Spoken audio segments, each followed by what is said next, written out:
Hi everyone. Just a few verses written by somebody who was in prison. Maybe you feel a bit like that this morning, stuck in your house. Well, here's the Apostle Paul, and he's writing from a Roman jail, which was not a very comfortable place. And he writes these words in Philippians 4, "I know what it is to be in need, and I know what it is to have plenty. I have learned the secret of being content in any and every situation, whether well-fed or hungry, whether living in plenty or in want. I can do everything through him who gives me strength." Contentment is something we all struggle with, isn't it? And sometimes it's easy, sometimes we find it hard. But I want to encourage you and point you in the right direction this morning to finding contentment. Just a few things to notice. First of all, we have to learn it. Paul says, I've learned the secret. In other words, it's not natural. It's not something that comes easily. Our hearts are always striving, aren't they? Maybe you're a bit like me. I've had a number of hobbies over my life. And whenever I get into a new hobby, I always like to get stuff. So it could be board games, it could be cameras, it could be pens, it could be Bibles, anything, any hobby, paints, models, whatever, cars. There's something inherently restless in the human heart. And contentment is not natural. It doesn't come easy. Someone once said this, "Lord, you have made us for yourselves, and our hearts are restless until they find their rest in thee." I think that's probably true. So contentment isn't something that comes easy.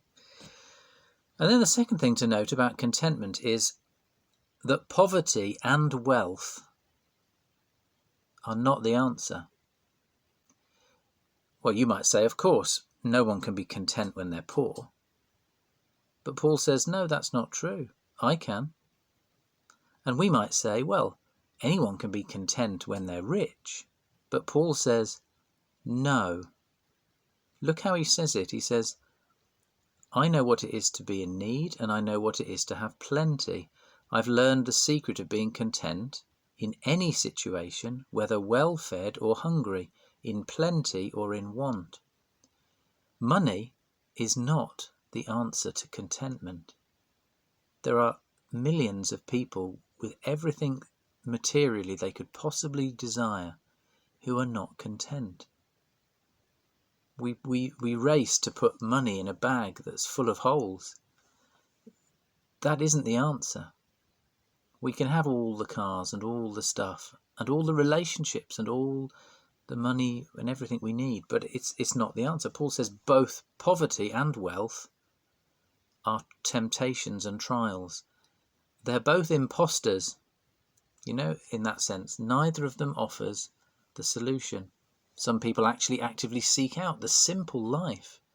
They strip away everything to find nirvana, zen, peace.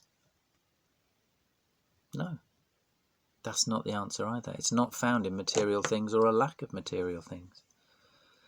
Poverty and wealth. It certainly isn't found in health and strength either. So what's the secret? Well, here's the last thing, very briefly.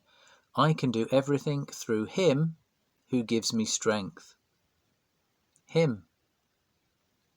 Paul is writing about the Lord Jesus Christ. What a surprise. I can do everything through him who gives me strength. Now, this verse does not mean I can literally do anything at all, even if it was physically or spiritually impossible, just because of Jesus. What he's saying here is, I can be content because Jesus is with me. And the secret is found in him.